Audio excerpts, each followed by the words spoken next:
Bien, y en nuestra informativa del día de hoy vamos a hablar del sector universitario. Bueno, mucha tela que cortar, evidentemente, pero hoy queremos poner la lupa, por así decirlo, en lo que se denomina como la política de remuneración del Estado venezolano y además el presupuesto de las casas de estudios. Dos temas que en paralelo, de una u otra forma, pues mantienen en expectativa a la comunidad universitaria, no solamente de Carabobo, sino de toda Venezuela. Para hablar al respecto, enlazamos a esta hora en la línea telefónica con el profesor José Ángel Ferreira. Él es vicerrector administrativo del Alma Mater Regional y gentilmente atiende nuestra invitación la mañana del día de hoy. Profesor, ¿cómo está? Le saluda Ricardo Grafe. Bienvenido a Circuito de Éxitos Valencia. ¿Cómo anda? Saludos cordiales, Ricardo. Bueno, y siempre agradecido contigo por tu interés en mantener informada a la comunidad universitaria. Nosotros siempre agradecidos de su disposición. Profesor, ¿qué es lo que está ocurriendo? Bueno, en primera instancia, digamos, la inspiración para la conversación era hablar del presupuesto, ¿no? Pero a esto se le suma además lo que hemos visto recientemente, digamos, sobre unos bonos, sobre unas bonificaciones, sobre unos pagos que quedan pendientes para la comunidad universitaria y eso ha generado evidentemente pues mucha expectativas, muchos cuestionamientos quizás a la forma en cómo se han venido, ¿no? Manejando o en todo caso honrando esos beneficios. Sí, sí, en efecto. Bueno, mira, nosotros asistimos a un proceso muy particular que tiene que ver con que en algún momento, bueno, voy a entrar con el presupuesto primero, porque realmente Ok, la materia laboral es complejísima ok. y puedo explicar bien. En lo laboral, en lo presupuestario, Ricardo, estamos como estábamos el año pasado, pues. Lo que está llegando es un 4% del presupuesto, o sea, hay un 96% que no llega para gastos de funcionamiento. Eso hace muy, pero muy difícil los procesos de mantenimiento de la institución. Hemos logrado sobrevivir porque tú logras que de repente la alcaldía de Nagonagua, la alcaldía de Valencia, la gobernación nos limpien los terrenos de las áreas verdes, que afortunadamente en estos días se hizo eso, y en este momento están reparando una falla de borde en un puente que para nosotros era un peligro porque vamos a decir, los conductores podían irse por un zanjón. Estas cosas son colaterales, hemos logrado ayudas que tienen que ver básicamente con la en electricidad, con algunas cosas en agua, cosas que se agradece. Pero presupuestariamente, como éramos antes, que teníamos autonomía financiera, no tenemos presupuesto para vigilancia, no tenemos presupuesto para áreas verdes, no tenemos presupuesto para limpieza, no tenemos presupuesto para mantenimiento, no tenemos cómo impermeabilizar, y eso es bastante grave porque estos son edificios que son antiguos de la nación venezolana. Y no tenemos dinero para salud, pues yo trabajo en el UAMI, que es la Unidad de Atención Médica Inmediata de la Universidad de Carabobo, que integra una sinergia de 6 o 7 componentes de salud de la universidad. Y bueno, y no tenemos un centavo, todo lo estamos autosustentando nosotros. No llega un centavo hace 2 años para insumos de salud. 2 años sí, y no tenemos seguros, y realmente lo único que tenemos es en eso. Una Claro. situación dramática, y lo que nos llega, como te digo, es demasiado poquito, y ese poquito obviamente se distribuye, se lo lleva el gasoil de los muchachos, o el gasoil de las 2 plantas eléctricas que tenemos que mantener. O sea, ha sido una cosa bastante difícil, y la verdad es que las autoridades universitarias del país han aprendido a manejarse en términos de escasez, y estos cargos son en este momento muy poco atractivos, porque tú prácticamente tienes a un conserje que lo que hace es pedir y pedir y pedir, tanto al sector público como al sector privado. Esa es nuestra realidad. Claro. Esa realidad, Ahora, profesor, por ejemplo, sin que la Universidad de Carabobo buscara estos mecanismos de sustento, ¿no? Buscara las alternativas, o en todo caso el apoyo a través, me imagino, de alianzas institucionales, básicamente la universidad tendría que cerrar, es decir, sí, bueno, mira, estaría en una situación de paralización técnica, por así decirlo. tenemos ya paralizaciones parciales, Ujú. que no se notan a simple vista porque lo hemos cerrado, pero nosotros dejamos la clase en la noche. El turno nocturno es bastante costoso, aunque pareciera no serlo, Ujú. porque tiene que ver con guardias nocturnas, tiene que ver con autobuses nocturnos, tiene que ver con más energía, tiene que ver con iluminación, tiene que ver con una serie de variables que prácticamente en este momento no estamos preparados para ello. Entonces la universidad en la práctica está funcionando entre 4 y 5 de la tarde, cuando antes, cuando yo era decano, cerrábamos a las 10:30 de la noche Sí. la universidad. Entonces ya tú ves que ahí ya está afectada. Luego hay pabellones, hay pisos que por el problema de la impermeabilización han tenido que cerrarse. En mi facultad, el quinto piso no está operativo en este momento, del edificio grande, el que llamamos de pregrado, y del pequeño de posgrado, el tercero, porque son los dos afectados por los problemas de impermeabilización. Entonces no estamos cerrados, pero ya estamos siendo afectados en espacios y en horarios. Y eso en la práctica es un cierre de servicio, pues, que es Claro. lo que está ocurriendo, y que no hay otra opción. Tú vas a los pabellones de ciencia de la salud, que ahí administramos cerca de 16 pabellones, y 4 o 5 no están operativos. Ha habido que redistribuir los edificios y las clases en otros espacios, porque no pueden mantener los 13 o 14 Mm. se muera y te toca. Y eso se repite en todo el país, inclusive en el estado de Agua. Por supuesto. Ahora, profesor, evidentemente lo que sí hay que destacar en todo esto es la mística del profesorado universitario, la capacidad de resiliencia, el compromiso que tienen con, bueno, digamos, esa responsabilidad innata de ser un docente universitario, que es la formación del futuro. Pero si a eso además, bueno, vemos que, bueno, ya venía con una insuficiencia salarial importante, se comienzan a pagar unas bonificaciones, ya usted me explicará de qué se trata todo esto, pero además entonces hay un importante porcentaje de los docentes que ni siquiera han recibido ese pago. ¿Qué es lo que estaría ocurriendo en Bueno, este sentido? Que hemos visto mucha queja, ¿no? Mucha sí, expectativa sí, en las ahora redes justamente voy a sociales. eso. ¿Sí? Bueno, el país entró en una expectativa muy grande con el 1 de Mayo, por Ujú. la propia dinámica política del país, que a partir de Sí. enero entró una dinámica distinta a la que Ujú. teníamos, vamos a decir así, en el 2025. Sí. Y el 1 de Mayo volvió a recuperar su protagonismo, en el sentido que la gente esperaba un cambio, incluso la presidenta encargada hizo varios avisos previos, donde decía que venía una política salarial distinta, nueva. ¿Qué pasó? En los últimos 4 años, Ricardo, nosotros no hemos tenido sueldo. O sea, Sí. nosotros dependemos de las convenciones colectivas que tienen que ver con salario. Entonces, mi salario en la actualidad de profesor titular a dedicación exclusiva es de 522 bolívares. Eso es lo que yo gano. Ese es mi salario. Ahora, por ser doctor, yo gano una prima de 200 bolívares. Eso es lo que, ese es lo que costó la prima. ¿Por qué se ven tan poquitas? Porque estas primas, y no solamente esta, la familiar, por hijos, la prima de antigüedad, que pesa bastante, yo tengo 39 años como profesor activo, porque estas primas estaban atadas al salario mínimo. Y en un momento determinado, en concreto en el año 2018, se produjo el memorándum 2792. Mm, Y el mm. memorándum 2792 lo que le dijo al país es que el salario mínimo lo pone el presidente y las comisiones colectivas. Nosotros arrancamos desde 1,7 salarios mínimos. Sí. O sea, la persona que tenía la escala más baja, el 101, por el obrero 101, arrancaba con 1,7. Si el presidente decía que era 100, en nuestro caso era 170. Bueno, lamentablemente este fue el primer paso. Luego vino instructivo NAPRE, que empezó a cambiar las condiciones de las comisiones colectivas en el año 2019, Sí. y todo esto la verdad que sustituyó las famosas normas de homologación, que en el caso nuestro las perdimos a partir del año, la última vez que las cobramos fue en el 2002, pero en el 2005 el TSJ las eliminó por completo en función de los reparos de esta naturaleza. Bueno, entonces, ¿qué pasa?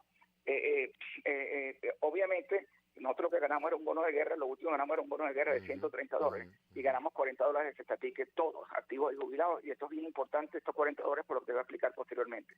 Teníamos $170. ¿Cuándo tenemos ahorita? La Presidenta dijo ese día que nos aumentó a $50, 50, y los 170 que tenemos pasaron hacia 220. Lo único que hubo fue un incremento de $50 para toda la comunidad, claro. porque el salario mínimo nacional, o el ingreso mínimo nacional, como ellos lo llaman, que es la sumatoria del bono, más la cestatique, bueno, subió 220. Yo recibí ese mismo día, sorpresivamente, porque fue en forma retroactiva, o sea, el 30 de abril, esos $50. Pero ella hace un anuncio inmediatamente. Bueno, entonces aquí me detengo un segundo. Era mejor cobrar $20 de aumento salarial que los $50. $20 nada más de Ujú, aumento salarial ujú. es, bueno, 6 o 7 veces más grande que los $50, para que tú veas el impacto del salario en estas cosas. Bueno, ya es bono, ¿qué vamos a hacer? Con ese proceso del bono que no queremos, que es anticonstitucional, Sí. que va en contra de las comisiones Ujú. colectivas, que es absolutamente ilegal, bueno, obviamente se Y hizo que un daño mantiene además la pérdida de las escalas, profesor, y del correctamente, así es. reconocimiento implícito de los años de ejercicio, Ah, de la formación académica, de de las la formación responsabilidades, académica, etcétera, ¿no? exactamente, nosotros tenemos 25 escalas. Ujú, En ujú. esas 25 escalas, es una escala que es por un lado los obreros, por otro lado los empleados y por otro lado los profesores. Y yo, cuando digo 522 bolívares, que yo estoy en la máxima escala, yo estoy en la punta, en el Exactamente. cenit. Ujú. Ajá. Pero obviamente ese sistema de escala hacía que efectivamente había una diferenciación y la gente luchaba por la carrera académica y todo el mundo quería ser profesional. De hecho, nosotros tenemos un 60% de nuestra población es profesional, los profesores obvios, pero entre los empleados tenemos también muchísimos profesionales. Bueno, de eso te remato pues el asunto. Claro. Bueno, eso no se dio. Yo me cansé de explicar a todo el mundo, porque tengo años en esto, diciendo qué salario, y ya no se da. Entonces se sorprenden a la comunidad en ese mismo aviso con que va a venir un bono de profesionalización, un bono académico, o sea, de profesionalización y responsabilidad. ¿Qué pensamos todos? Porque hasta ahora no tenemos ninguna información oficial. Esto no ha salido en Gaceta. Que ese bono iba a ser en función del grado académico, doctor, magíster, especialista, profesional, TSU. Bueno, comenzaron a haber unos pagos, y pagos solamente lo recibió entre el 20 y el 25% de la comunidad que tenía eso. El otro 75% está en el aire, entre ellos los profesores jubilados, que hasta ahora no hemos detectado, o sea, hasta ahora no les han pagado. Yo no lo he cobrado, yo que soy el vicerrector admitido, no lo he cobrado, y no tengo ni idea porque no nos pidieron la data. Nunca nos solicitaron esto. Fue una decisión absolutamente unilateral, que al final tiene que ver con la autonomía administrativa, la cual hemos venido vendiendo progresivamente. La plataforma Patria fue la que se encargó de pagar. Y esto es una caja administrativa, un búnker informático que está escrito a la vicepresidenta del país, donde que no tiene rostro y no podemos hablar con ellos. Y esa misma Patria es la que se ha quedado con las retenciones de caja de ahorro, fondos de pensiones, organismos gremiales, pensiones alimentarias, seguro social, impuestos sobre la renta. Todas esas retenciones nosotros no las hemos visto y nos las han quitado del bolsillo, que es lo grave. Bueno, se produce esta broma y ahora estamos más enredados que nunca porque tuvimos que sacar nosotros un censo, pues, pedirle a la gente vía WhatsApp o vía intranet que nos dijera si habían cobrado o no, porque no lo sabemos. Y de esa gente nos respondieron 6.000 personas, aproximadamente 6.000 personas nos hicieron respondieron. Sí, respondieron, de un total de 8.600 que son los que teníamos visto, o sea, 2.600 no respondieron. De esas 6.000 personas nos sorprendió, hay una gente importante que no es profesional, poquitos, pero que entendieron la cosa de otra manera, y gente de otras universidades metiéndose en nuestra data, porque están desamparados. Claro. En esa angustia, vimos que que tenemos 6.622 personas que dicen no haber cobrado. Algunos hay que limpiarlo, este trabajo no se terminado de limpiar, porque los de WhatsApp sobre todo, tenemos que decir son de la universidad o no son nuestros, pero ya te dice que el 70% de nuestra población, 68% para ser más exacto, no ha cobrado el bono distinto al bono que se nos pagó por complementar los sueldos y salarios.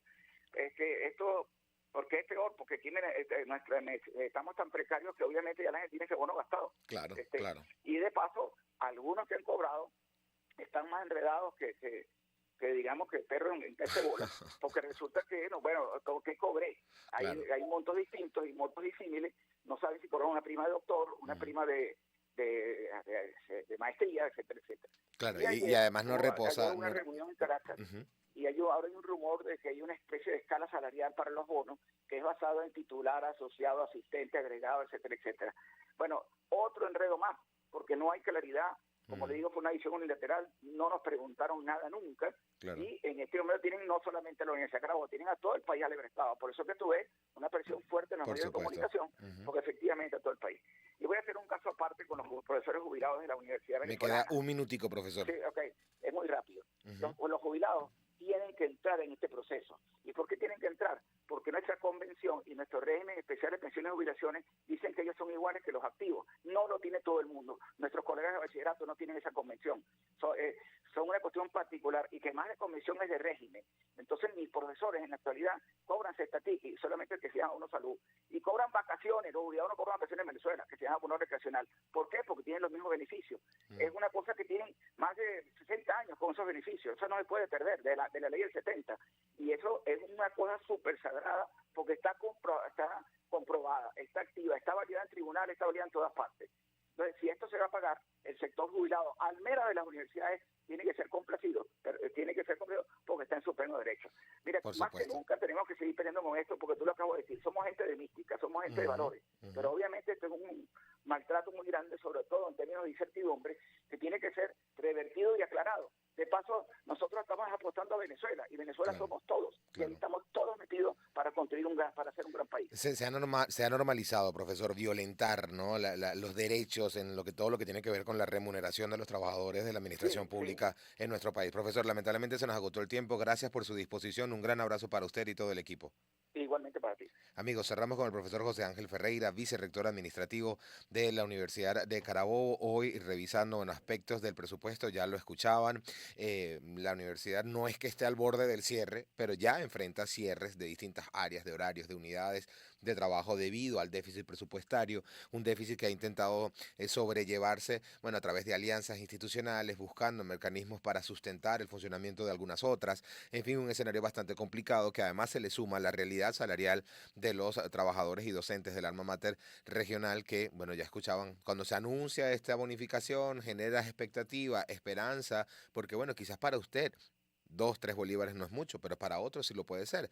Y entonces además anuncias estos bonos y solamente lo recibe el 20, el 25% de los trabajadores, pues ya usted se imaginará la tristeza, el dolor, la molestia que puede generar, digamos, el incorrecto manejo de la política de remuneración por parte del Estado venezolano. Cerramos así nuestra entrevista informativa del día de hoy. Vamos a una pausa y ya regresamos.